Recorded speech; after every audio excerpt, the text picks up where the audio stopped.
نہیں دے دوں؟ لوگ یہ سوال کرتے ہیں کہ قرآن کریم موجود ہے، احادیث شریفہ موجود ہیں، پھر اللہ رسول کی تقلید کیوں نہیں کی جاتی ہے؟ 4 اماموں کی تقلید کیوں کی جاتی ہے؟ یہ لوگ ایک سوال کرتے ہیں کہ قرآن بھی نہیں موجود ہے، احادیث شریفہ بھی موجود ہیں، تو قرآن و حدیث پر عمل کرو، اللہ رسول کی تقلید کرو، 4 اماموں کی تقلید کرنے کی ضرورت کیا ہے؟ یہ ایک سوال ہے، اس کا جواب دوں میں آج۔ جواب یہ ہے کہ قرآن و حدیث ہی پر تمام مسلمانوں کا عمل ہے، اور قرآن و حدیث میں جو مسائل ہیں اوپن، وہ 80% ہے، اس میں کسی کی تقلید نہیں ہے۔ 20% وہ مسائل ہیں جن میں تقلید کے سوا چارہ ہی نہیں ہے۔ وہ 20% میں مسائل بتاؤں گا، آپ خود سوچیں کہ اس میں تقلید کے علاوہ کیا چاہ رہا ہے۔ وہ جو 20% فقہ کے مسائل ہیں، وہ 3 قسم کے مسائل ہیں، وہ 20 نہیں ہیں، وہ 3 قسم کے مسائل ہیں۔ ان 3 قسم کے مسائل میں تقلید کی جاتی ہے، اور تقلید کے سوا کوئی چارہ ہی نہیں ہے۔ کوئی مجھے بتلائے کیا راستہ ہے؟ اور باقی 80% فقہ اسلامی، اس میں کسی کی کوئی تقلید نہیں ہے۔ اس میں قرآن کریم اور احادیث شریفہ میں جو مسائل آئے ہیں وہی مسائل پر عمل ہوتا ہے۔ یہ غلط فہمی ہے کہ 100% مسائل میں ائمہ کی تقلید ہے، یہ غلط فہمی ہے۔ 80% میں کسی کی تقلید نہیں، اللہ رسول کے ارشاد پر عمل ہے۔ ہاں 3 قسم کے مسائل، اور وہ فقہ اسلامی کا 20% ہے، ان میں تقلید کی جاتی ہے، اور اس میں تقلید کے سوا کوئی چارہ نہیں۔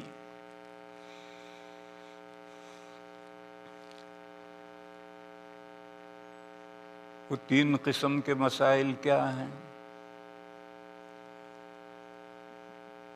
وہ نصوص جن میں تعارض ہے اور زمانہ آگے پیچھے متعین نہیں ہے، وہاں کون سی نص پہلے کی ہے اور کون سی نص بعد میں ہے۔ جو پہلے نص ہے اس پر عمل نہیں ہوگا، جو بعد کی نص ہے اس پر عمل ہوگا، اور تاریخ متعین نہیں ہے۔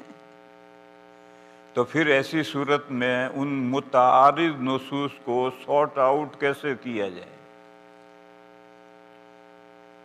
ڈاک خانے میں ڈاکیا ڈاک کو سارٹ آؤٹ کرتا ہے، ایک محلے کی ڈاک اس خانے میں، دوسرے محلے کی اس خانے میں، تیسرے محلے کی اس خانے میں تقسیم کرتا ہے۔ تو نصوص متعارضہ کو تقسیم کرنا کہ یہ پہلے کی یہ بات کی، یہ کون کرے گا؟ ماں و شما نہیں کر سکتے، اور ان میں بعض مرتبہ اختلاف بھی ہو جاتا ہے۔ اگر اختلاف نہ ہو تو کوئی بات نہیں۔ نبی پاک صلی اللہ تعالی علیہ وسلم نے فرمایا، کنت نہیتکم عن زیارت القبور الا فزوروها فإنها تزہد فی الدنیا وترغب فی الآخرہ۔ نبی پاک صلی اللہ تعالی علیہ وسلم نے فرمایا، میں نے تمہیں قبرستان جانے سے منع کیا تھا، اب جاؤ۔ قبرستان جانے سے دنیا سے دل اکھڑتا ہے اور آخرت کی طرف دل مائل ہوتا ہے۔ قبرستان جانے میں یہ فائدہ ہے، لہذا اب جاؤ۔ پہلے جو منع کیا تھا میں نے، وہ ممانعت ختم ہو گئی۔ اب تمام ائمہ متفق ہیں، بلکہ دنیا کا ہر کامن سینس رکھنے والا بندہ بھی کہے گا کہ قبرستان جانے کی ممانعت پہلے تھی، وہ منسوخ ہے، اور جانے کی حکم بعد میں ہے، اور یہ ناسخ ہے۔ لہذا پہلے حکم عمل نہیں کریں گے، دوسرے پر عمل کریں گے۔ تو کہیں تو نصوص میں صاف اشارہ موجود ہوتا ہے کہ پہلا حکم کون سا، دوسرا حکم کون سا۔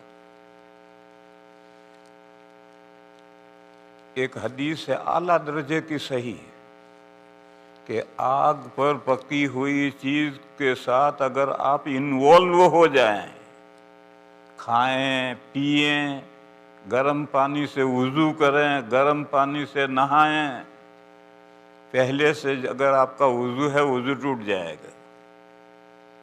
اعلیٰ درجے کی صحیح حدیث ہے، آگ پر پکی ہوئی کوئی بھی چیز کھائے پیے یا اس کے ساتھ لگاؤ ہو جائے، انوالو ہو جائے اس کے ساتھ، وضو گرم پانی سے وضو کر لے، پہلا وضو ٹوٹ گیا، اور گرم پانی سے وضو کہاں ہوگا؟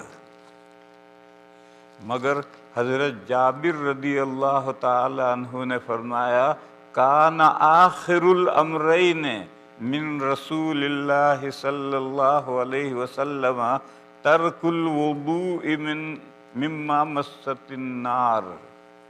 حضرت جابر نے فرمایا کہ آگ پر پکی ہوئی چیز کی مزاولت سے وضو ٹوٹنے کا حکم پہلے کا تھا، اور حضور کے بعد کا جو حضور نے حکم دیا وہ حکم یہ ہے کہ آگ پر پکی ہوئی چیز کھانے پینے یا استعمال کرنے سے وضو نہیں ٹوٹتا۔ تو صحابی نے کلیئر کر دیا کہ یہ حکم پہلے کا ہے، یہ حکم بعد کا ہے، تو کوئی اختلاف نہیں ہوگا۔ کسی کو کامن سینس والا بھی کہ اس میں پہلا حکم یہ ہے، بعد کا حکم یہ ہے، پہلا حکم منسوخ ہے، دوسرا حکم ناسخ ہے۔ لیکن بعض جگہ پر نصوص متعارض ہوتی ہیں، ایک نص کہتی یوں، دوسری نص کہتی یوں، اور تاریخ نہیں ہوتی، وہاں بڑی پریشانی آ جاتی ہے۔ قرآن کریم میں تو ناسخ منسوخ نصوص قرآن میں بھی نسخ ہوا ہے، لیکن جو آیتیں منسوخ ہوئی وہ اس قرآن میں ہیں یا نہیں؟ امت میں ایک رائے یہ ہے کہ منسوخ آیتیں ہیں، پھر وہ کتنی ہیں اس میں بھی اختلاف ہوا ہے، کوئی کہتا 500 ہیں، کوئی کہتا ہے 20 ہیں، کوئی کہتا ہے 5 ہیں، سیوطی رحمہ اللہ وغیرہ کہتے ہیں 20 ہیں، حضرت شاہ ولی اللہ کہتے ہیں 5 ہیں، اور ایک دوسری رائے یہ ہے کہ منسوخ آیتیں جو تمام مواد میں منسوخ ہیں، ایسی آیتیں قرآن کریم میں ہے ہی نہیں۔ جو منسوخ ہوئی تو اللہ نے آیتیں اٹھا لی۔ سَنُقْرِئُكَ فَلَا تَنْسَى إِلَّا مَا شَاءَ اللَّهُ، ہم آپ کو پڑھائیں گے، آپ بھولیں گے نہیں، مگر جس چیز کو بھلا دینا اللہ کو منظور ہوگا وہ آپ بھول جائیں گے۔ نسخ کی ایک صورت یہ تھی کہ ایک آیت اتری، پھر حضور بھی بھول گئے، سب صحابہ بھی بھول گئے، سب کے ذہنوں سے نکل گئی، تو نسخ کی ایک صورت یہ تھی۔ تو ایک دوسری رائے یہ ہے کہ ایسی منسوخ آیت قرآن کریم میں ہے ہی نہیں۔ ایسی آیتیں ضرور ہیں جو بعض مواد میں معمول بہی ہیں اور بعض مواد میں معمول بہی نہیں ہیں، ایسی آیتیں ہیں، لیکن تمام مواد میں جو منسوخ ہیں ایسی آیتیں قرآن میں نہیں ہیں، وہ اللہ نے اٹھا لی۔ تو قرآن میں تو منسوخ آیتیں ہیں یا نہیں اس میں اختلاف، لیکن حدیثوں میں منسوخ حدیثیں ہیں، اور صحیح حدیث کی کتابوں میں ہیں، بلکہ بخاری مسلم میں ہیں منسوخ حدیثیں جو پہلے زمانے کی ہیں اور وہ منسوخ ہو گئی ہیں، وہ حدیثیں ہیں۔ ان حدیثوں میں اگر کوئی قرینہ موجود ہے کہ یہ حکم پہلے کا اور یہ بعد میں، تو پہلا حکم پر عمل نہیں کریں گے، بعد کے حکم پر عمل کریں گے۔ مثالیں میں نے دے دی، اور کوئی قرینہ نہ ہو اس کی میں ایک مثال دوں۔ 7 حدیثیں اعلیٰ درجے کی صحیح حدیثیں ہیں، بخاری میں بھی ہے، ان میں سے 1-2 حدیثیں کہ نبی پاک صلی اللہ تعالی علیہ وسلم نماز میں 3 جگہ یا 4 جگہ رفع یدین کرتے تھے، اللہ اکبر کے ساتھ ہاتھ اٹھاتے تھے، ایسی 7 حدیثیں ہیں اعلیٰ درجے کی صحیح ہیں، ان میں سے 2 حدیثیں بخاری شریف میں بھی ہیں، اور 5 حدیثیں ایسی ہیں جو تول میں ان کے برابر نہیں ہیں، مگر وہ قابل استدلال ہیں، ان سے استدلال کیا جا سکتا ہے۔ 5 حدیثیں یہ ہیں کہ نبی پاک صلی اللہ تعالی علیہ وسلم پہلے نماز میں ہر اللہ اکبر کے ساتھ رفع دین کرتے تھے، بعد میں وہ ختم ہو گیا اور نماز میں کہیں رفع دین نہیں رہا۔ اور تکبیر تحریمہ میں جو ہے وہ بارڈر پر ہے، بلکہ بارڈر سے بھی آؤٹ ہے۔ جب ہم نماز شروع کرتے ہیں تو یوں شروع کرتے ہیں، دیکھو رفع دین کر رہے، ابھی نماز شروع نہیں ہوئی، اللہ اکبر، ہاتھ باندھ لی، اب نماز شروع ہوئی، تو یہ رفع تو باہر ہے، نماز میں کہیں رفع نہیں رہا۔ ایسی 5 حدیثیں ہیں، اور 3-4 جگہ رفع کرتے تھے، ایسی 7 حدیثیں ہیں۔ یہ 7 مضبوط ہیں، اعلیٰ درجے کی ہیں، یہ ان کے اعتبار سے کمتر ہیں، مگر فی نفس ہی قابل استدلال ہے۔ اب میرے بھائیو سوچو، نبی پاک صلی اللہ علیہ وسلم کی نماز میں یہ دونوں عمل ایک ساتھ نہیں ہو سکتے کہ رفع دین کرتے بھی تھے اور نہیں بھی کرتے تھے، دونوں عمل ایک ساتھ کیسے ہوں گے؟ لا محالہ یہ ماننا پڑے گا کہ ایک عمل پہلے کا ہے اور ایک عمل بعد کا ہے، اور کون سا عمل پہلے کا ہے کون سا بعد کا ہے کوئی قرینہ موجود نہیں ہے، اور یہ طے کرنا ضروری ہے، جو پہلا ہے اس پر عمل نہیں ہوگا، جو بعد کا ہے اس پر عمل ہوگا۔ اب مجتہدین کرام کا نمبر آیا ہے، امام اعظم اور امام مالک رحمہم اللہ، یہ دونوں بڑے امام ہیں۔ امام اعظم جو ہیں وہ تو عراق کے جتنے فقہا ہیں ان کے امام اعظم ہیں، اور امام مالک علیہ الرحمہ حجاز کے جتنے فقہا ہیں ان سب کے استاد ہیں، سرخیل ہیں۔ جب گھوڑے چلتے ہیں تو ایک گھوڑا والا آگے، سواری والا آگے ہوتا ہے، وہ سرخیل کہلاتا ہے۔ امام مالک علیہ الرحمہ سے امام شافعی علیہ الرحمہ نے پڑھا ہے، اور امام شافعی علیہ الرحمہ سے امام احمد علیہ الرحمہ نے پڑھا ہے، وہ سب کے استاد ہیں۔ تو حجاز کے فقہا میں امام اعظم امام مالک ہیں، اور عراق کے فقہا میں امام اعظم امام ابو حنیفہ ہیں۔ یہ 2 بڑے امام ہیں، انہوں نے یہ طے کیا کہ نبی پاک صلی اللہ علیہ وسلم کی نماز میں رفع دین پہلے تھا، بعد میں رفع دین نماز میں نہیں رہا، لہذا پہلا حکم منسوخ، اور جو دوسرا حکم ہے اس پر عمل کریں گے۔ اس لیے ان 2 اماموں نے کہا نماز میں رفع دین کہیں نہیں ہے۔ یہ فیصلہ انہوں نے کیسے کیا؟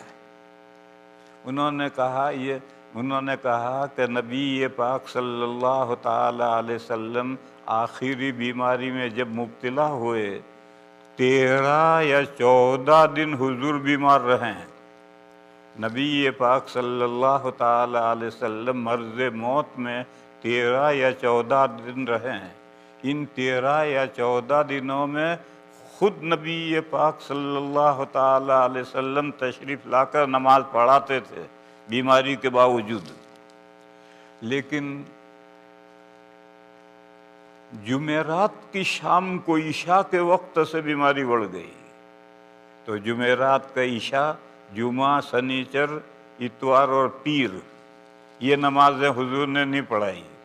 حضرت صدیق اکبر رضی اللہ تعالیٰ عنہ کو اپنی جگہ پر کھڑا کیا۔ حضرت صدیق اکبر نے 17 نمازیں حضور کے حیات میں پڑھائی ہیں۔ یہ بات ثابت ہے کہ حضرت ابو بکر رضی اللہ تعالیٰ عنہ نے نماز میں رفع دین نہیں کیا۔ پھر اسی مصلی پر حضور کے بعد میں 2 سال تک حضرت ابو بکر نماز پڑھاتے رہے، کبھی رفع دین نہیں کیا۔ پھر حضرت عمر اس مصلی پر آئے، 10 سال انہوں نے نماز پڑھائی، انہوں نے رفع دین نہیں کیا۔ پھر اسی مصلی پر حضرت عثمان آئے، انہوں نے 12 سال نماز پڑھائی، انہوں نے کبھی رفع دین نہیں کی۔ پھر اسی مصلی پر حضرت علی آئے، انہوں نے 5 سال نماز پڑھائی، انہوں نے کبھی رفع دین نہیں کیا۔ تو بڑے 2 اماموں نے کہا اگر حضور کی آخری نماز میں رفع یدین ہوتا تو یہ 4 خلفاء حضور کے مصلی پر کھڑے ہوتے ہی حضور کا آخری عمل بدل دیں، یہ بات عقل قبول نہیں کرتی۔ بس لا محالہ ماننا پڑے گا کہ حضور کی نماز میں پہلے رفع یدین تھا، ہر تکبیر کے ساتھ تھا، پھر گھٹتا گھٹتا گھٹتا 3 یا 4 جگہ رہ گیا، پھر وہ بھی گھٹتا گھٹتا 3-4 جگہ تھا، وہ بھی ختم ہو گیا، اور نماز میں ساری نماز میں سے رفع یدین ختم ہو گیا۔ اور یہ 4 خلفاء کا جو عمل ہے، یہ 4 خلفاء کا عمل دلیل ہے کہ حضور کی آخری نماز میں رفع یدین نہیں تھا، پہلے تھا جو منسوخ ہو گیا۔ دوسرے 2 امام آئے، حضرت امام شافعی علیہ الرحمہ اور حضرت امام احمد علیہ الرحمہ، دونوں نے دونوں روایتوں کو ترازو میں لے کر تولا، تو اصح ما فی الباب تو یہ روایت ہیں، جو 7 روایتیں ہیں، یہ تو بہت مضبوط روایت ہیں، ان میں 2 تو بخاری میں ہیں، اور تولنے سے یہ ہلکی ہیں، یہ کمزور ہیں۔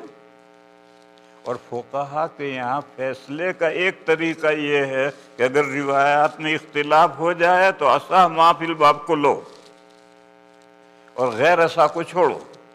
جیسے کسی مسئلے میں صحیح اور ضعیف روایتیں اکٹھا ہو جائیں تو صحیح کو لیں گے، ضعیف کو چھوڑ دیں گے۔ ایسے ہی صحیح ہیں مگر ایک کلو کی ہے اور ایک آدھا کلو کی ہے تو آدھا کلو والی نہیں لیں گے، کلو والی لیں گے۔ یہ بھی فقہا کے فیصلہ کرنے کا ایک طریقہ ہے۔ اس طریقے سے 2 اماموں نے فیصلہ کیا کہ حضور کی نماز میں پہلے رفع نہیں تھا، بعد میں رفع بڑھا، بعد میں رفع شروع ہوا، پہلے رفع نہیں تھا۔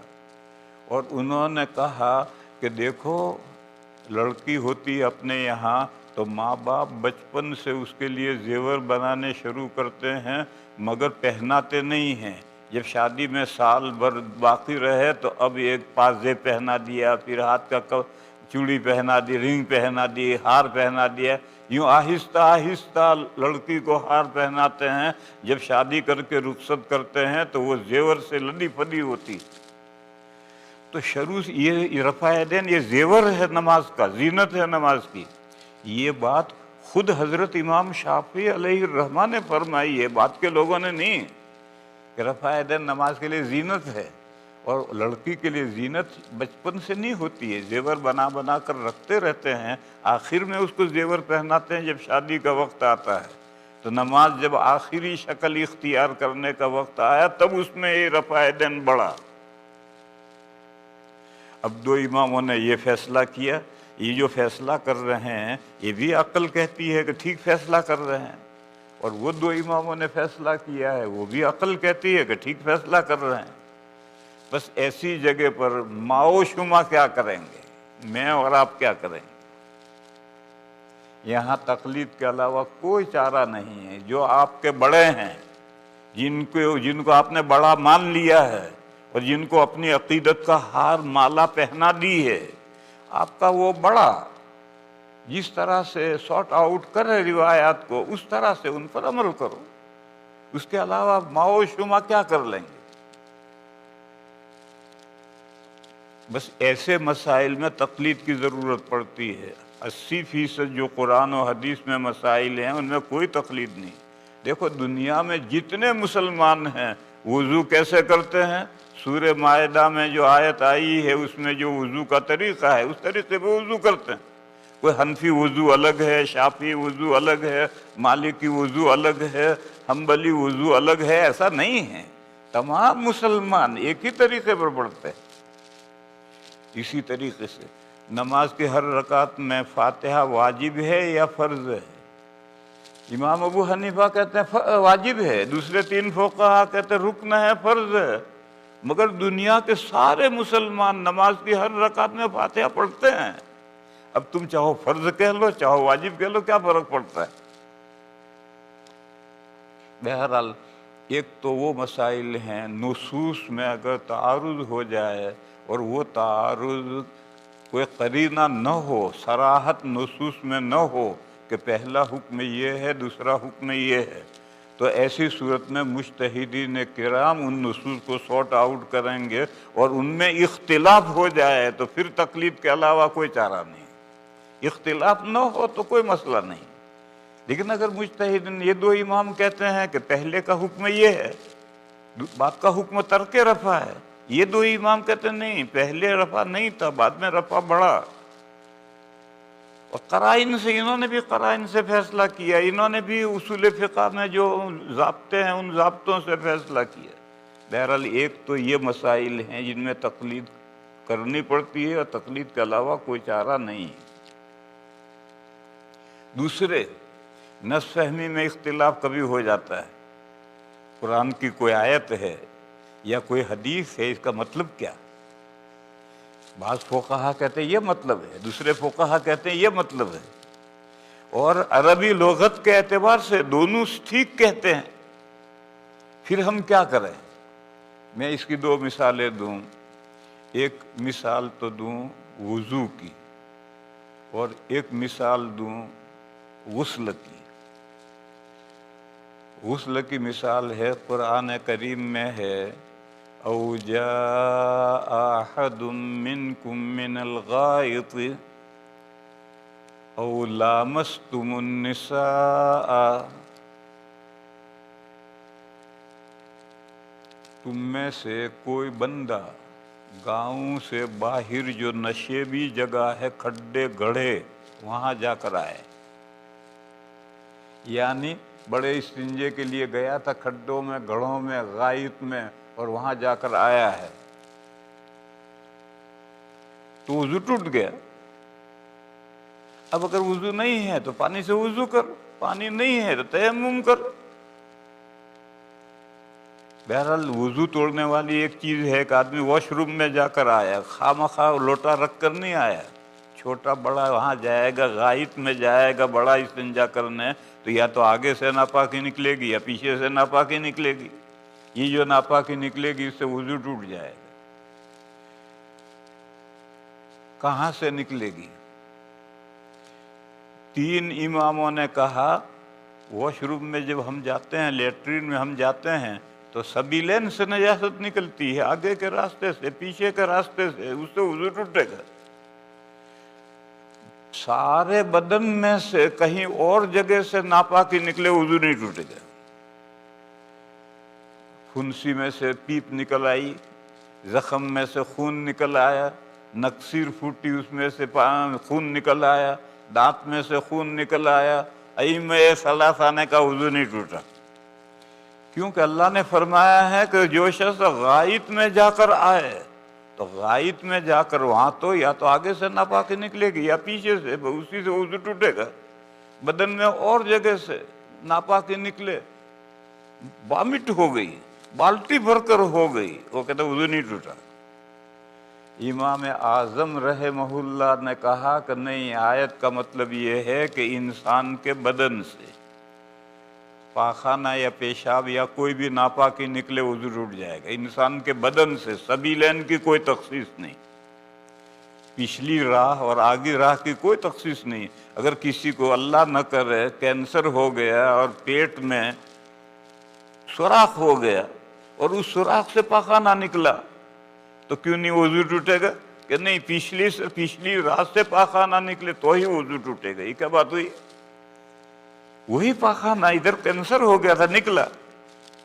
وامٹ ہوتی ہے تو وامٹ میں اسی معدے کی غلاظت منہ سے نکلتی ہے، تو پچھلی سبیلین سے نکلے یا کینسر کے سوراخ سے نکلے یا منہ سے نکلے، وامٹ ہو کر نکلے، سب کا ایک حکم ہے۔ لہذا انسان کے سر سے پیر تک پورے بدن میں کہیں سے بھی ناپاکی نکلے، پیپ، خون، پیشاب، پاخانہ نکلے اور نکلنے کی جگہ سے آگے بڑھ جائے یعنی بہہ جائے تو وضو ٹوٹ گیا۔ اب پانی ہو وضو کرو، نہ ہو تیمم کرو۔ اب دیکھو اختلاف ہو گیا، اس او جاء احد منکم من الغائط، یا تم میں سے ایک شخص نشے اس جگہ میں ہو کر آیا، اس آیت کے سمجھنے میں اختلاف ہوا۔ امام ابو حنیفہ نے فرمایا کہ انسان کے بدن سے کہیں سے بھی ناپاکی نکلے اور زیادہ نکلے، تھوڑی نہیں، زیادہ یہ ہے کہ نکلنے کی جگہ سے آگے بڑھ جائے تو وہ ضرور اٹھ جائے گا۔ ائمہ ثلاثہ نے کہا نہیں، صرف سبیلین سے نکلے تو وضو ٹوٹے گا، خون نکلے سبیلین کے علاوہ سے، پیپ نکلے سبیلین کے علاوہ سے، منہ میں سے ناک میں سے، وضو نہیں ٹوٹے گا۔ تو اب آپ غور کریں، امام اعظم جو کہتے ہیں یہ بات بھی عقل میں آتی ہے، اور ائمہ ثلاثہ جو بات کہتے ہیں وہ بھی سمجھ میں آتی ہے۔ بس اب ماں و شما کیا کریں گے؟ جس کو جس سے عقیدت ہے، اگر آپ حنفی ہیں تو امام اعظم سے عقیدت ہے، آپ شافعی ہیں تو امام شافعی رحمہ اللہ سے عقیدت ہے، مالکی ہیں، حنبلی ہیں تو آپ نے عقیدت کا ہار ان اماموں کو پہنایا ہے۔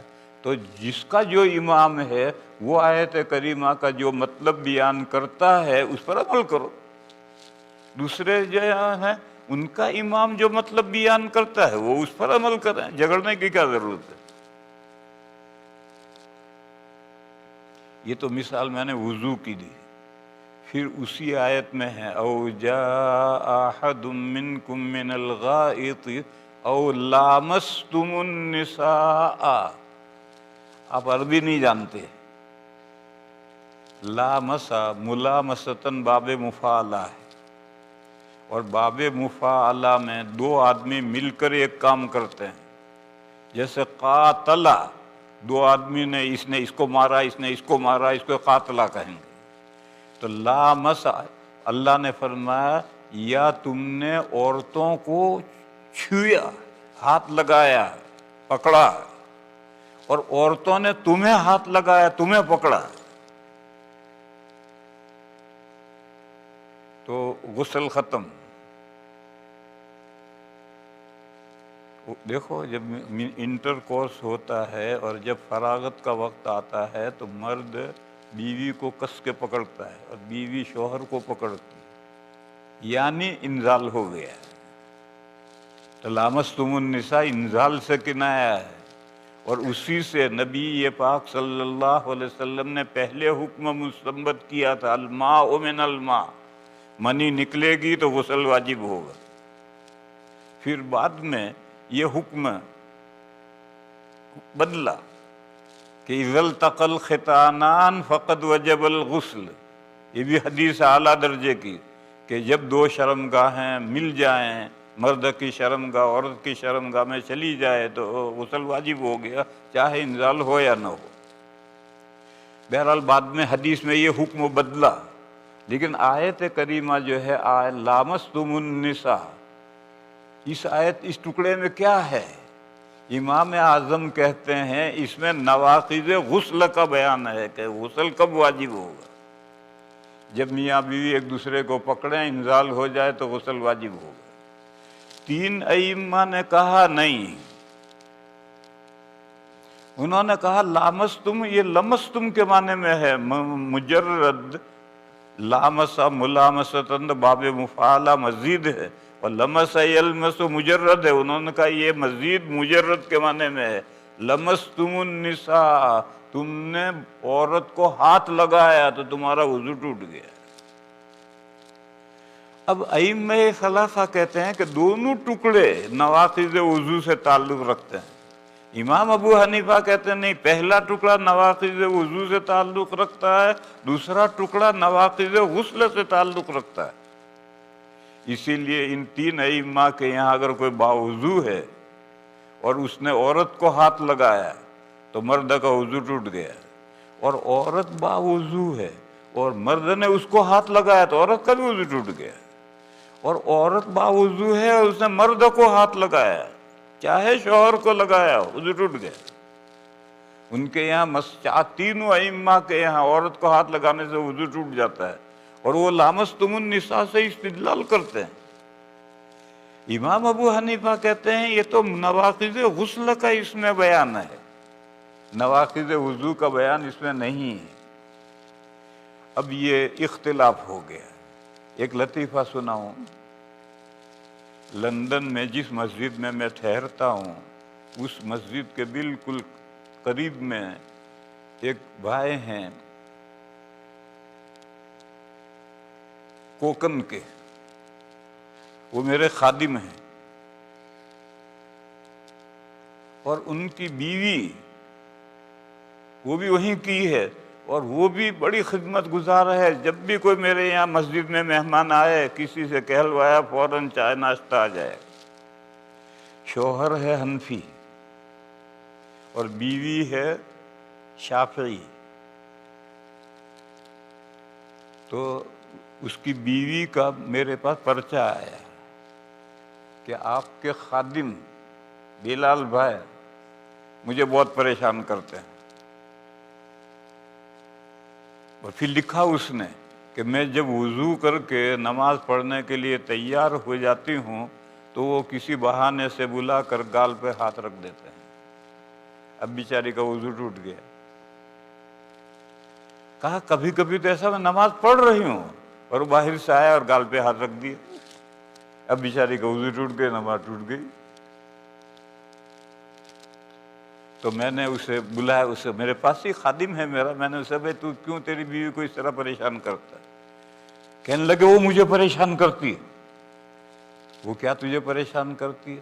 کہنے لگے جھنگے لاتی ہے اور پکاتی ہے اور میرا منہ چڑا چڑا کر کھاتی۔ میں کہتا ہوں یہ حرام ہے، وہ مانتی نہیں ہے۔ کہ میں کہتا ہوں جھنگا حرام ہے، مگر وہ مانتی نہیں، لاتی ہے پکاتی ہے، میرا منہ چڑا چڑا کر کھاتی۔ تو میں اس کے گھر گیا اور دونوں میں کمپرومائز کروایا، اور اس بیوی سے کہا دیکھ تجھے جھنگے اس گھر میں نہیں لانے کے، تجھے جھنگے کھانے ہو اپنے کسی سہیلی کے یہاں جا اور کھا، اور اس سے کہا خبردار جو آئندہ تو نے اس کا وضو خراب کیا۔ تو بہرحال ان ائمہ کی ایک رائے ہے، ان کے جو پیروکار ہیں وہ اس پر عمل کریں گے۔ ان ائمہ کی دوسری رائے ہے، ان کا جو امام کا قول ہے اس پر وہ عمل کریں گے۔ یہ نس فہمی کا اختلاف ہے، کیا وہ لامستم النساء کا یہ مطلب ہے یا یہ مطلب ہے؟ غرض قرآن و حدیث میں جہاں نس فہمی کا اختلاف ہو، میں ایک مثال اور دوں۔ نبی پاک صلی اللہ علیہ وسلم سے پوچھا گیا تہجد کی نماز کے بارے میں، تو نبی پاک صلی اللہ علیہ وسلم نے فرمایا صلاۃ اللیل مثنی مثنی فإذا خفت الصبح فأوتر برکعۃ۔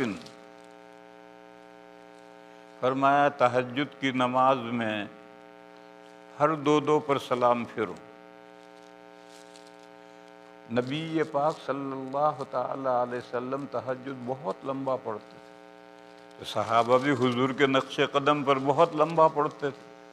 تو لمبی 4 رکعتیں پڑھے گا آدمی تھک جائے گا، 2 رکعتیں لمبی پڑھ کر سلام پھیر کر تھوڑا آرام کرے گا، پیر لمبے کر لے گا، تھرمس میں چائے رکھی ہے تو پی لے گا، مگر اس کے بعد سگریٹ نہیں پیے گا۔ پھر سستا کر آرام کر کے پھر کھڑے ہو کر 2 رکعت کی نیت باندھی، لمبی پڑھے گا۔ تو حضور نے فرمایا کہ تہجد کی نماز دو رکعتیں ہیں، صلاۃ اللیل مثنی مثنی، تہجد کی نماز دو رکعتیں ہیں، یعنی 2 پر سلام پھیرو، 2 کی نیت باندھو، 4 اول ایک ساتھ مت پڑھو۔ اب اس مسئلے میں اختلاف ہو گیا کہ یہ جو نبی پاک صلی اللہ تعالی علیہ وسلم نے فرمایا کہ تہجد میں 2 رکعتیں پڑھو، تو کیا یہ 2 پر پڑھنے کو جو حضور نے فرمایا یہ مسئلہ ہے یا مصلحت ہے؟ سارے ائمہ کہتے یہ مسئلہ ہے، امام اعظم اکیلے کہتے مسئلہ نہیں ہے، یہ مصلحت ہے۔ تہجد پڑھنے والوں کی مصلحت ہے، اگر وہ 4 رکعت کی نیت باندھیں گے اور بہت لمبی پڑھیں گے تو تھک جائیں گے، تو ان کی ایک مصلحت سے حضور نے یہ فرمایا ہے، ورنہ 4 نفلیں ایک سلام سے پڑھنا افضل ہے۔ یہ بزرگ کہتے ہیں کہ نہیں، دو نفلیں ایک سلام سے افضل ہے، 4 جائز ہیں مگر افضل 2 ہیں۔ امام اعظم کہتے ہیں 4 افضل ہیں، 2 جائز ہیں۔ اور یہ جو حدیث شریف ہے اس میں مصلحت ہے تہجد گزاروں کی، مسئلہ نہیں۔ دلیل، امام اعظم نے 2 دلیلیں پیش کی۔ انہوں نے کہا دیکھو 3 فرض نمازیں رباعی ہیں، ظہر، عصر اور عشاء کی 4 رکعتیں، اور فرض غیر اولا ہیئت پر نہیں ہو سکتا۔ فرض نماز ہے، اس کی جو شکل ہے وہ بھی غیر اولا شکل ہو، یہ نہیں ہو سکتا۔ فرائض کے لیے جو سب سے شاندار شکل ہے وہ اللہ نے تجویز کی ہے، اور ہماری 3 نمازیں رباعی ہیں، 4 رکعتیں ہیں فرض۔ معلوم ہوا کہ نماز 4 ایک سلام سے افضل ہے، اور تہجد گزار 2 پر سلام پھیرے، یہ فیسیلٹی ہے۔ دوسری دلیل، نبی پاک صلی اللہ تعالی علیہ وسلم روزانہ سورج ڈھلتے ہی، زوال ہوتے ہی 4 نفلیں ایک سلام سے پڑھتے تھے ہمیشہ۔ امام اعظم کہتے ہیں کہ پیغمبر کبھی کبھار کوئی ایسا عمل کرے جو غیر اولا ہے تو ہو سکتا ہے، کیونکہ نبی کے لیے تشریع ضروری ہے، بس وہ غیر اولا عمل کرے گا، اس کے حق میں غیر اولا نہیں ہوگا۔ جیسے نبی پاک صلی اللہ تعالی علیہ وسلم نے زندگی میں ایک مرتبہ ایک قوم کی کوڑی پر جا کر کھڑے ہو کر پیشاب کیا، یہ مسئلے کی وضاحت کی۔ آدمی بیمار ہے، بیٹھ نہیں سکتا، جگہ گندی ہے، وہاں بیٹھنے کی جگہ نہیں ہے، تو پھر ایسی صورت میں کھڑے ہو کر پیشاب کرنا جائز ہے۔ اس مسئلے کی وضاحت کے لیے حضور نے ایک مرتبہ کھڑے ہو کر پیشاب کیا، مگر وہ غیر اولا ہے، اسلامی طریقے کے خلاف ہے۔ حضرت عائشہ صدیقہ رضی اللہ تعالیٰ عنہ کی اعلیٰ مضبوط حدیث ترمذی میں کہ من حدثکم ان النبی صلی اللہ علیہ وسلم کان یبول قائما فلا تصدقوا ما کان یبول الا قائدا، کہا اگر تم سے کوئی یہ بیان کرے کہ حضور کی عادت شریفہ کھڑے ہو کر پیشاب کرنے کی تو ہرگز مت ماننا۔ نبی صلی اللہ علیہ وسلم ہمیشہ بیٹھ کر ہی پیشاب کرتے تھے، اور یہ جو ایک مرتبہ کیا تھا کھڑے ہو کر، بخاری میں روایت ہے، وہ ایک مرتبہ مسئلے کی وضاحت کے لیے کیا تھا، اور مسئلے کی وضاحت کے لیے پیغمبر اگر غیر اولا صورت پر عمل کرے گا تو پیغمبر کے لیے وہ غیر اولا نہیں ہوگا، اس کو تو عمل کرنا ہے۔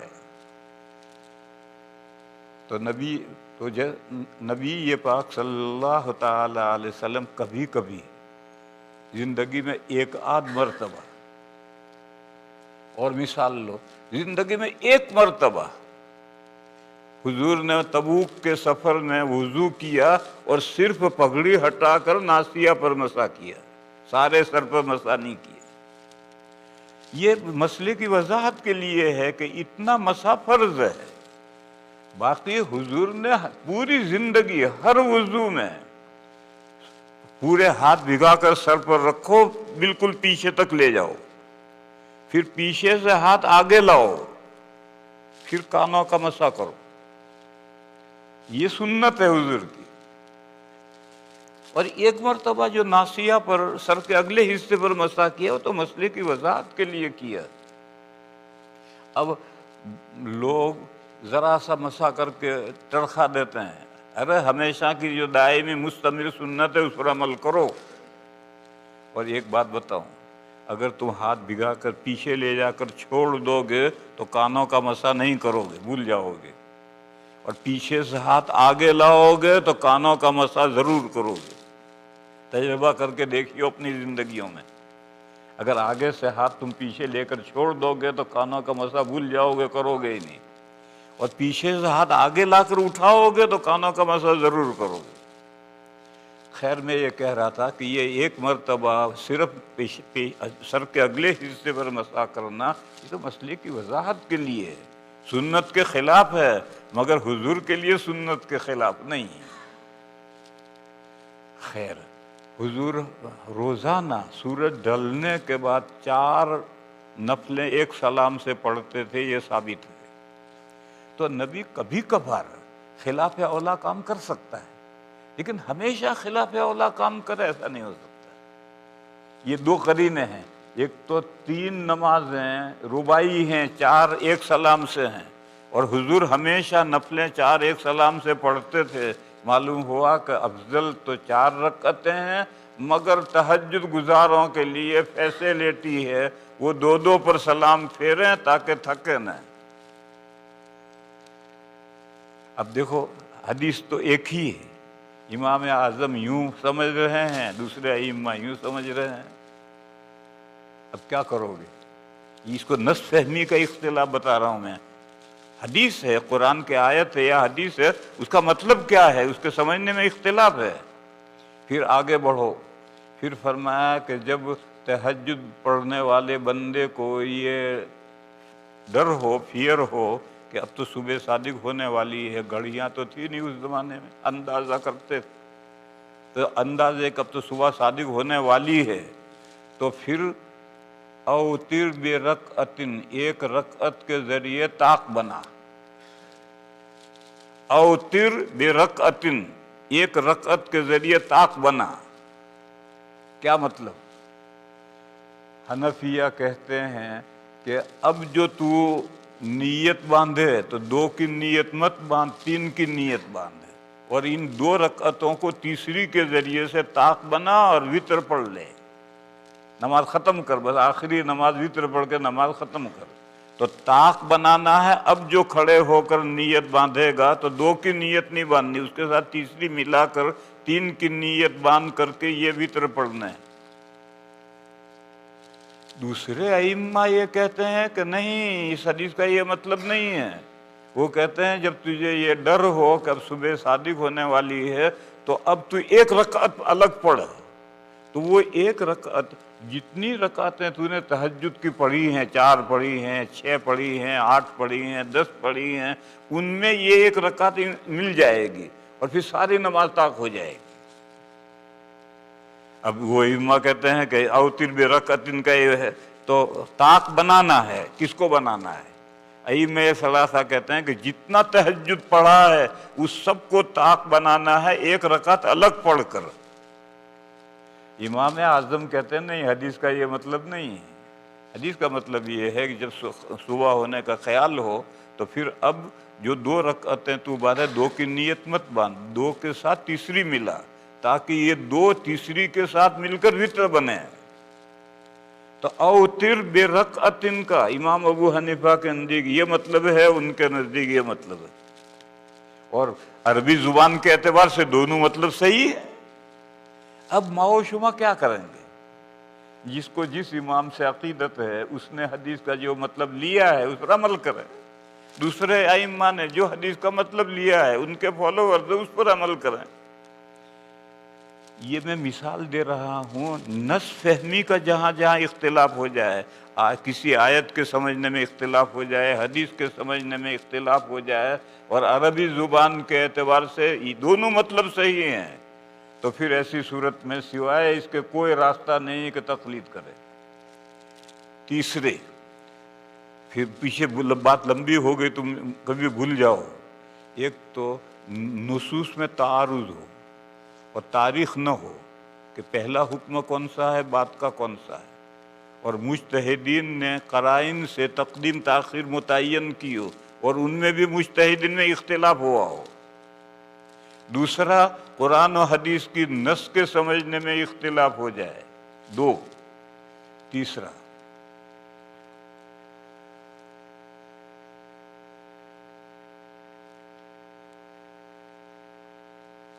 استنباطی مسائل ہیں، جیسے سمندر میں موتی اوپر نہیں تیرتے، تہ میں بیٹھے ہوئے ہوتے۔ اگر آپ کو موتی چاہیے تو تیراک کو ہائر کرو، وہ آپ کو گوتا لگا کر جائے گا، موتی نکال کے دے گا، آپ اندر جاؤ گے ڈوبو گے مرو گے۔ تو کچھ مسائل 80% مسائل تو اوپر ہیں، ظاہر ہیں، ہر آدمی جو عربی جانتا ہے وہ قرآن کریم پڑھ کر حدیث پڑھ کر سمجھ جائے گا، لیکن 20% کا 1/3 مسائل وہ ہیں جو نصوص کی تہ میں بیٹھے ہوئے ہیں اور ان کے نکالنے میں اختلاف بھی ہو جاتا ہے کبھی۔ وہی آیت وضو جس پر دنیا کے سب مسلمان اسی طرح سے وضو کرتے ہیں، اس آیت وضو میں 5 مسئلوں میں اختلاف ہو گیا ہے، اور وہ 5 مسئلے استنباطی ہیں۔ سب سے پہلا تو یہ ہوا، اختلاف ہوا کہ وضو غسل کے لیے نیت ضروری ہے یا نہیں۔ امام شافعی علیہ الرحمہ اکیلے فرماتے ہیں نیت ضروری ہے، اگر نیت نہیں کی وضو غسل نہیں ہوا۔ باقی سب فقہا کہتے ہیں کہ وضو غسل عبادت مقصودہ نہیں ہے، غیر مقصودہ ہیں۔ وضو غسل تو نماز کے لیے عبادت بنی ہے، لہذا اس میں نیت ضروری نہیں ہے۔ اب آیت میں کہاں ہے کہ نیت ضروری ہے یا نہیں؟ آیت میں تو نہیں ہے۔ اس آیت میں گہرائی میں گئے تو وضو عبادت غیر مقصودہ تھی۔ امام شافعی علیہ الرحمہ نے فرمایا عبادت مقصودہ غیر مقصودہ سے کیا بحث، عبادت ہے، نیت ضروری ہے۔ دوسرے ائمہ نے کہا نہیں، مقصودہ اور غیر مقصودہ کا فرق ہے۔ نماز عبادت مقصودہ ہے، اس کے لیے نماز عبادت نیت ضروری ہے، اور وضو غسل عبادت غیر مقصودہ ہے، نیت ضروری نہیں۔ اب یہ اختلاف ہوا، مگر اس اختلاف کا نتیجہ کہاں نکلے گا؟ ایک عجیب و غریب مثال ہے۔ ایک آدمی وضو کرنے کے لیے یا غسل کرنے کے لیے تالاب پر گیا۔ بنگال میں ہر گھر کے باہر تالاب ہوتا ہے، ہر گھر کا، ہر آدمی کا تالاب الگ ہوتا ہے، اسی میں نہاتے بھی ہیں، وضو بھی کرتے ہیں، اس میں پانی لا کر پیتے بھی ہیں۔ کنویں کچھ نہیں ہوتے، نل ول کچھ نہیں ہوتے ہیں۔ اب وہ تالاب پر گیا وضو کرنے یا غسل کرنے، اس کا ایک دوست آیا، اس دوست کے ساتھ مذاق شروع ہوا، اور ہنسی مذاق میں اس دوست نے اس کو دھکا دیا اور وہ تالاب میں گرا اور ڈوب کر کے نکل آیا۔ اس کا غسل ہو گیا نہیں ہو گیا، وضو ہو گیا یا نہیں ہو گیا؟ امام شافعی علیہ الرحمہ فرماتے ہیں نہیں ہوا، نیت کہاں تھی؟ اور دوسرے ائمہ کہتے ہیں ہو گیا، وضو غسل ہو گیا۔ اور مثال لو، ایک آدمی پر غسل واجب تھا یا وضو واجب تھا، وہ کھیت میں ہل چلا رہا ہے اور بارش شروع ہوئی اور بھیگ رہا ہے اور ہل چلا رہا ہے۔ پھر دوپہر کا وقت ہوا، اس نے ہل روکا، وہ نماز پڑھنی ہے، تو یہ جو سر سے پیر تک سارا بھیگ گیا، اسے غسل وضو ہو گیا نہیں ہوا؟ امام شافعی علیہ الرحمہ فرماتے نہیں ہوا، دوسرے فقہا کہیں گے ہو گیا۔ یہ استنباطی مسئلے ہیں۔ آیت میں سے استنباط کرنا کہ وضو عبادت ہے اور عبادت کے لیے نیت ضروری ہے، کیا ہر عبادت کے لیے؟ امام شافعی علیہ الرحمہ فرماتے جی ہاں، ہر عبادت کے لیے۔ دوسرے ائمہ کہتے نہیں، ہر عبادت کے لیے نہیں، مقصودہ عبادت کے لیے، غیر مقصودہ کے لیے نہیں۔ پھر دوسرا مسئلہ آیا کہ وضو، آیت کریمہ میں جو ترتیب ہے اسی ترتیب سے وضو کرنا ضروری ہے، یا آگے پیچھے کر ڈالے، پہلے پیر دھو ڈالے پھر باقی وضو کیا تو وضو ہوا یا نہیں ہوا؟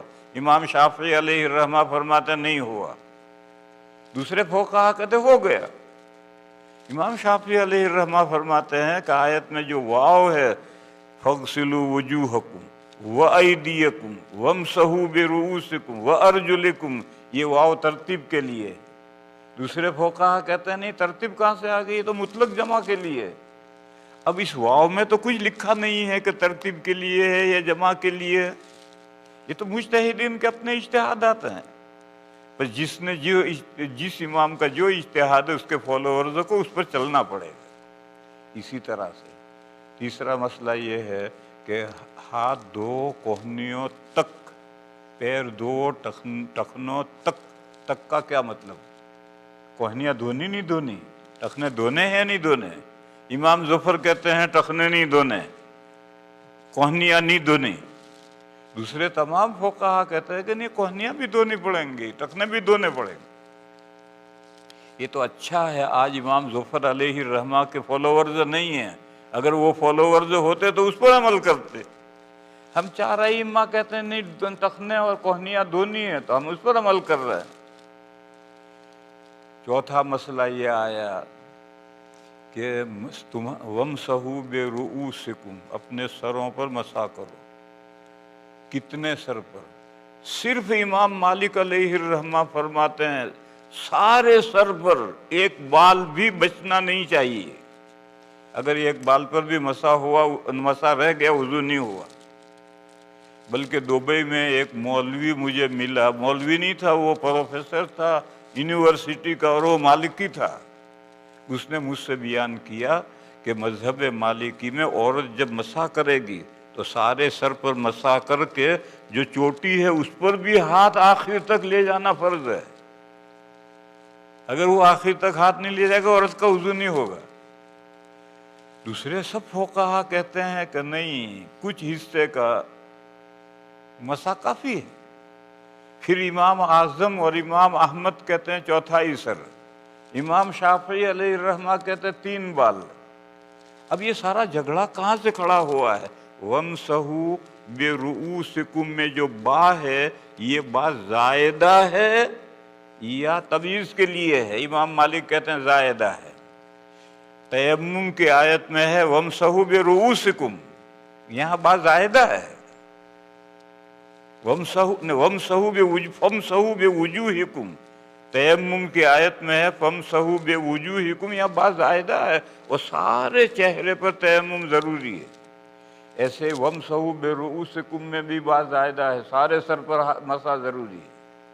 دوسرے فقہا کہتے ہیں نہیں، با تمییز دیا ہے۔ پھر با تمییز دیا ہے تو کتنا باز؟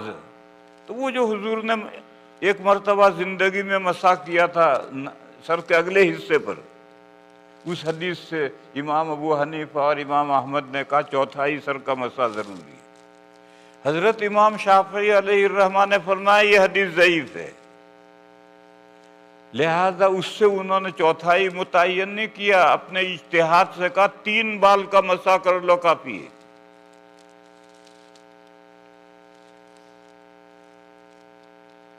اور آخری مسئلہ ارجلکم بھی پڑھا گیا ہے اور ارجلکم بھی ہے، ہماری قرات ارجلکم ہے یعنی پیر دھو، مگر شیعہ جو ہیں وہ ارجلکم پڑھتے ہیں، اور وہ کہتے ہیں کہ وضو میں سر کا مسح کرو اور ننگے پیروں پر مسح کرو، پیر دھو مت۔ اب وہ اس قرات کو لیتے ہیں، ہماری یہ قرات ہے، ان کی یہ قرات ہے۔ یہ 5ویں مثال ہے، اور اگر ایسا ہی غور و فکر کرو گے تو اسی آیت وضو میں اور بھی مسئلے باریک باریک نکلیں گے مسئلے۔ تو ساری دنیا آیت وضو جو سورہ مائدہ میں ہے اس کے مطابق وضو کرتی ہے، اور یہ چھوٹے چھوٹے مسائل جو استنباطی مسائل ہیں، ان استنباطی مسائل میں جب اختلاف ہو گیا ہے تو اب مسلمانوں کو جو جس کا فالو کرتا ہے اس کے مطابق چلے۔ اب میں بات کو لپیٹوں، میں نے سوال یہ تھا کہ جب قرآن موجود ہے، حدیث موجود ہے، تو اللہ رسول کا فالو کیوں نہیں کرتے، ائمہ کو کیوں لیتے؟ جواب یہ ہے کہ 80% میں تو اللہ رسول کا فالو ہے، کسی کا فالو نہیں ہے۔ دیکھو اس کو پہچاننا تم چاہتے ہو تو ایک طریقہ بتاؤں میں، ہدایہ کھولو، اگر وہ مسئلہ لکھے فرض الوضوء 4، وضو میں 4 فرض ہیں، چہرہ دو، ہاتھ دو، مسح کرو، پیر دو، لقولہ تعالی، لقولہ تعالی آئے تو سمجھ لو یہ فقہ حنفی کا مسئلہ نہیں، یہ قرآن کا مسئلہ ہے۔ اللہ کی آیت لکھے گا، صاحب ہدایات لکھیں گے اس آیت کی وجہ سے یہ 4 فرض ہیں، تو سمجھ لو کہ لقولہ تعالی لکھے تو سمجھ لو یہ قرآن سے لیا ہے۔ اور اگر کوئی مسئلہ لکھے کہ قراءۃ الفاتحۃ فی الصلاۃ واجبۃ لقولہ علیہ السلام لا صلاۃ لمن لم یقرأ بفاتحۃ الکتاب، کہ نماز میں سورہ فاتحہ پڑھنا واجب ہے، اور دلیل حضور کا یہ ارشاد ہے۔ معلوم ہوا یہ مسئلہ اس حدیث سے لیا گیا ہے، یہ حنفی فقہ کا مسئلہ نہیں ہے۔ اور جہاں کہے قال ابو حنیفہ، ایک مسئلہ لکھ کر کہے قضا عند ابی حنیفہ خالفہ صاحبہ، تو اب سمجھ لو کہ یہ اجتہادی مسائل ہے۔ بہرحال پہچاننے کا طریقہ یہ ہے، بس 80% مسائل وہ ہیں جس میں کسی کی تقلید نہیں، قرآن و حدیث کی تقلید ہے، اور 20% مسائل جو 3 قسم کے ہیں ان میں تقلید کے سوا چارہ ہی نہیں۔ اب یہ تو ہو نہیں سکتا کہ یہ جو 80% مسائل ہیں یہ الگ کتاب میں لکھے ہیں اور یہ 20% مسائل الگ کتاب میں لکھے ہیں، یہ بڑا مشکل ہے۔ تو ایک ہی کتاب میں سارے مسائل، اس لیے کہتے ہیں کہ فقہ حنفی کی کتاب، یہ فقہ شافعی کی کتاب، یہ فقہ مالکی کی کتاب، مگر ہر فقہ میں سارے مسائل ان ائمہ کے بیان کیے ہوئے نہیں، یہ قرآن و حدیث سے لیے ہوئے مسائل ہیں 80% اور 20% کی صورتحال یہ ہے۔ پھر اس کے بعد میں ایک سوال اور ہوتا ہے کہ ہر مسئلے میں ابو حنیفہ کی رائے صحیح، ہر مسئلے میں امام شافعی کی رائے صحیح، ہر مسئلے میں امام مالک کی رائے صحیح، یہ تو ایک کو خدا بنا لیا، ایسا کیسے ہو سکتا ہے؟ اس کا جواب یہ ہے کہ یہ جو کہتے ہیں فقہ حنفی یہ رمزی نام ہے، فقہ شافعی یہ رمزی نام ہے، فقہ حنبلی یہ رمزی نام ہے۔ کسی بھی فقہ میں جو جس امام کے نام سے فقہ منسوب کی جاتی ہے اس امام کے سارے اقوال نہیں ہیں۔ فقہ حنفی میں امام ابو حنیفہ کے سارے اقوال نہیں ہیں، صاحبین کے بھی اقوال ہیں، اور بہت سے مسائل میں صاحبین کے قول پر فتویٰ ہے، امام اعظم کا قول ہوتا ہے اور نہیں لیتے، جب نہیں لیتے تو رمزی فقہ ہے۔ یہ دوسرے الفاظ یوں کرو، ایک ہے ریئل، ایک ہے لیگل، یہ مسجد ہے، یہ پرسن ہے، اور یہ لیگل پرسن ہے، قانونی شخص ہے۔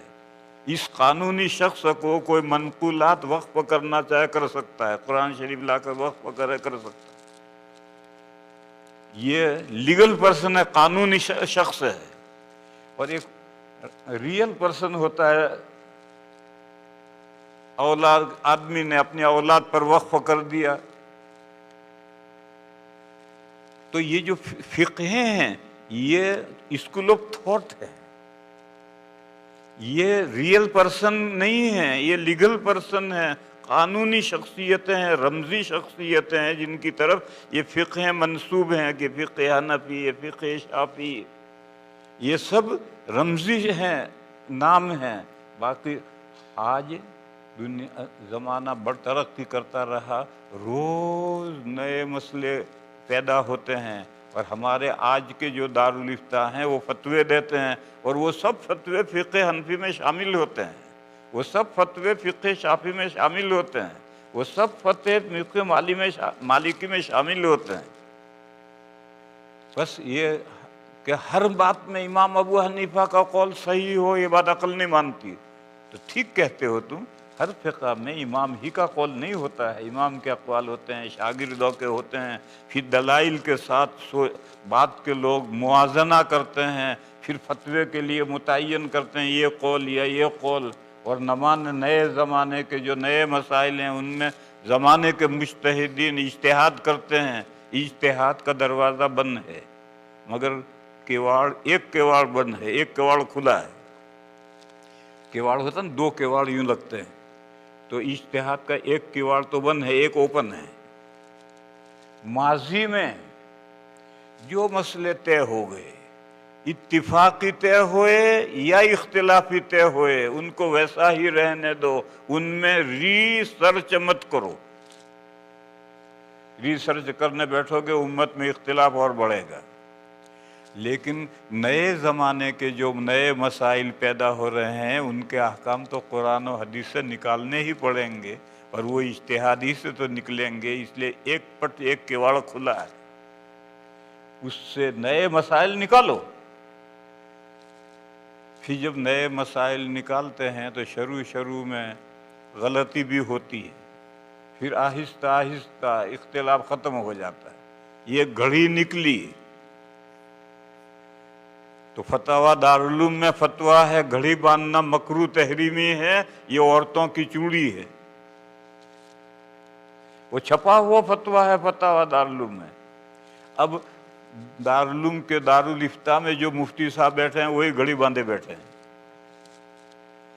وہ زمانہ شروع میں آیا تو اسے چوڑی سمجھا گیا، پھر بعد میں زمانہ آگے بڑھا تو حکومت، جب ریل گاڑی نکلی تو سارے مفتیوں نے فتویٰ دیا کہ چلتی ریل گاڑی میں نماز پڑھو گے نماز نہیں ہوگی، چاہے کھڑے ہو کر استقبال قبلہ رکوع سجدے سے نماز پڑھو نماز نہیں ہوگی، یہ ریل گاڑی ہے، یہ بیل گاڑی ہے۔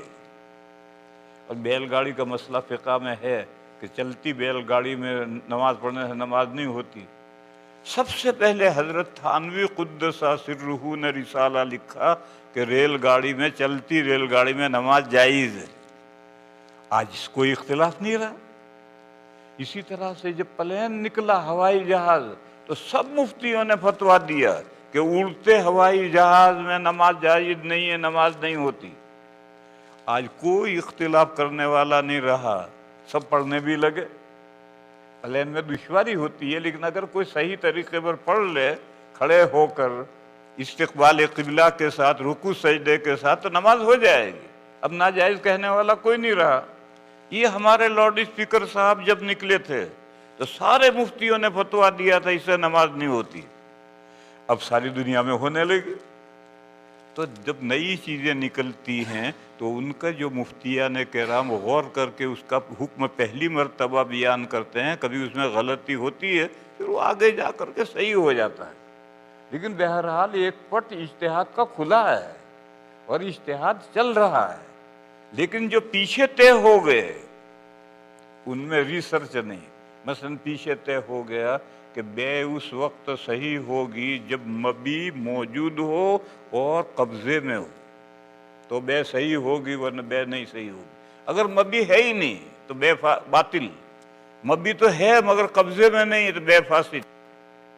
اب آج کل کے لوگ کہتے ہیں کہ اس پر نظر ثانی کرو، اجتہاد کرو اور بغیر مبی کے وجود کے بے کو جائز کہو، یہ نہیں ہوگا۔ یہ تو مسئلہ طے ہو گیا قرآن و حدیث کی روشنی میں۔ نیا کوئی مسئلہ آئے گا تو اس کا نیا حکم مجتہدین نکالیں گے ہر زمانے میں، لیکن جو پیچھے طے ہو گیا کہ مبی موجود ہو اور قبضے میں ہو، مبی موجود ہی نہیں ہے۔ یہ کہا کہ میری یہ بکری ہے، گابن ہے، یہ تم 100 روپے میں نے بیچ دی، اس کے پیٹ میں جو بچہ ہے، اس کے پیٹ میں جو بچہ ہے وہ 100 روپے میں تجھے بیچ دیا، یہ بے باطل ہے۔ کیونکہ وہ کیا معلوم کہ گابن ہے یا نہیں، ہو سکتا ہوا بھری ہوئی ہو،